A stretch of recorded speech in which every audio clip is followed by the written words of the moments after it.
क्या अस्त्रवर्ष का असली हीरो देव है और गुरुजी विलेन? शिवा अग्नि अस्त्र से बढ़कर कुछ है? ईशा के साथ देव का कनेक्शन? तो अपने कुर्सी की पेटियां बांध लो, क्योंकि मैं आज तुम्हारे लिए लेके आ गया हूँ ब्रह्मास्त्र पार्ट 2 के कुछ इंसेन थ्योरीज। 10 साल की मेहनत के बाद फाइनली ब्रह्मास्त्र पूरे दुनिया के सामने आ गई, और जहाँ कुछ लोगों ने इसे visual epic, best super hero movie of India, best Bollywood movie of 2022 का सम्मान दिया, वही और एक ग्रुप ऑफ पीपल है जिन्हें ये मूवी बहुत बकवास लगी और वो लोग इसे एक फोर्स्ड रोम कॉम मूवी कह रहे हैं। थॉर लव एंड थंडर का नाम सुना है? मैं कंपेयर नहीं कर रहा हूँ, ना ये कंपैरिजन वाली गलती बिल्कुल भी मत करना। कहाँ एक कंपनी पिछले 14 साल से मूवीज बना रही है विथ ह्यूमंगस बजट्स, वहाँ ये कंपैरिजन तो नहीं बनता। वैसे एक तीसरा ग्रुप भी है जो कि इस मूवी को पूरा ही बॉयकॉट कर रहा है, एंड ऑनेस्टली मुझे इनके ऊपर बात करके अपना वक्त बर्बाद नहीं करना। नहीं देखना, मत देखो, बाहर में जाओ। सिंस मैं एक रेडिट यूजर हूँ, पिछले कुछ दिनों से ब्रह्मास्त्र पार्ट 2 से रिलेटेड बहुत मस्त थ्योरीज मेरे सामने आ रहे हैं, और फिर मेरे को रियलाइजेशन हुआ कि इन निबंधों को तो वीडियोस में होना चाहिए। तो इसी बात पे पहला निबंध मतलब थ्योरी। मूवी के एंड में हम देखते हैं कि ब्रह्मास्त्र को, जिसको हिंदू माइथोलॉजी के हिसाब से और कोई अस्त्र हरा नहीं सकता, उस अस्त्र को शिवा द अग्नि अस्त्र रोक देता है। अब इस सीन को देखने के बाद शायद बहुत लोग इस मूवी को गाली दे रहे थे, पर रुको जरा, मेरी बात सुनो। जब शिवा ब्रह्मास्त्र को रोक रहा होता है तब हम उसके आंखों में भी ब्रह्मास्त्र बनता हुआ देखते हैं। अगर तुम मूवी के स्टार्टिंग से याद करोगे, जब भी कोई अस्त्र वाला बंदा अपने पावर्स यूज करता है, शिवा उन्हें देख पाता है। मतलब वो एक तरीके से सारे अस्त्रों के साथ कनेक्टेड है, जो कि और कोई नहीं है। एंड सिंस ब्रह्मास्त्र भी सारे अस्त्रों का देवता है, माई थ्योरी इज शिवा अग्नि अस्त्र होने के साथ साथ ब्रह्मास्त्र को भी कंट्रोल कर सकता है। क्योंकि मूवी के स्टार्टिंग में एक डायलॉग था जिसमें गुरुजी बोल रहे थे कि शिवा ही ब्रह्मास्त्र की किस्मत का सिकंदर है। सो मे बी यही पहला बंदा होगा जो कि ब्रह्मास्त्र को कंट्रोल कर पाएगा। So then it will make sense कि कैसे उसने ब्रह्मास्त्र को रोक दिया। एंड हाँ, बाकी मूवी में सबके पास अपने अस्त्रों को यूज करने के लिए कुछ ना कुछ मीडियम था, लाइक वानर अस्त्र का पायल, प्रभस्त्र का चाकू, नंदी अस्त्र का बाला एंड सो ऑन। पर शिवा को ये सब चीजों का जरूरत नहीं है, एक्सेप्ट आलिया भट्ट, क्योंकि वो खुद ही एक अस्त्र है, अग्नि अस्त्र। तो क्योंकि उसे और कुछ अलग से पहनना नहीं पड़ता, आई गेस इसीलिए उसके छूने पर ब्रह्मास्त्र एक्टिवेट हो जाता है। एंड आई ऑल्सो थिंक कि पार्ट 3 तक वो ब्रह्मास्त्र को पूरे अच्छे तरीके से कंट्रोल करना भी सीख जाएगा। So now let's move on to the next theory, Isha is sauce.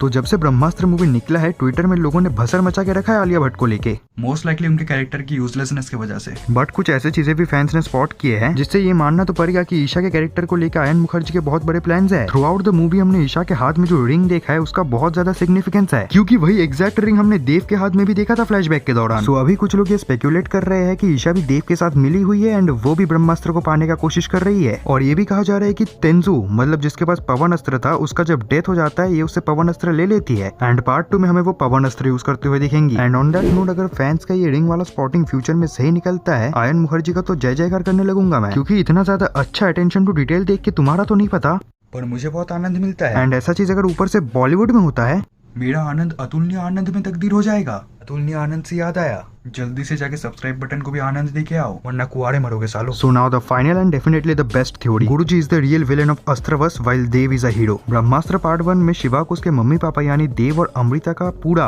Almost पूरा स्टोरी बताया जाता है by Guruji. But according to this theory, Guruji ने शिवा को स्टोरी का अपना वर्जन बताया है, जो वर्जन वो इतने दिनों से सबको सुनाते आए हैं। और तुमको तो पता ही होगा, अगर नहीं पता तो जान लो, जो युद्ध जीतता है वो इतिहास को अपने हिसाब से लिखवा सकता है। फॉर एग्जाम्पल, अगर सेकेंड वर्ल्ड वॉर में हिटलर जीत जाता तो आज शायद हम लोग हेल नाजी नाम के मोटिवेशनल किताबें पढ़ रहे होते।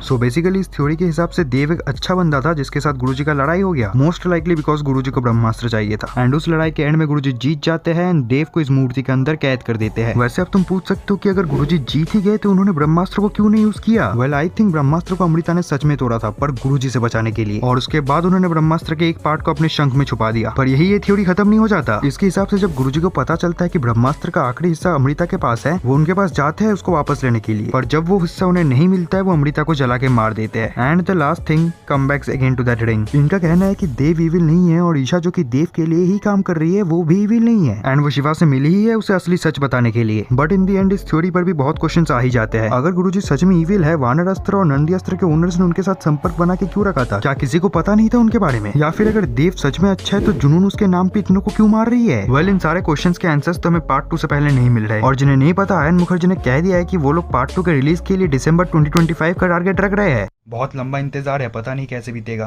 पर तब तक इनमें से कोई भी एक वीडियो उठा के देख लो, 3-4 मिनट पास हो जाएगा। मैं मिलता हूँ किसी और वीडियो में। Till then, good bye.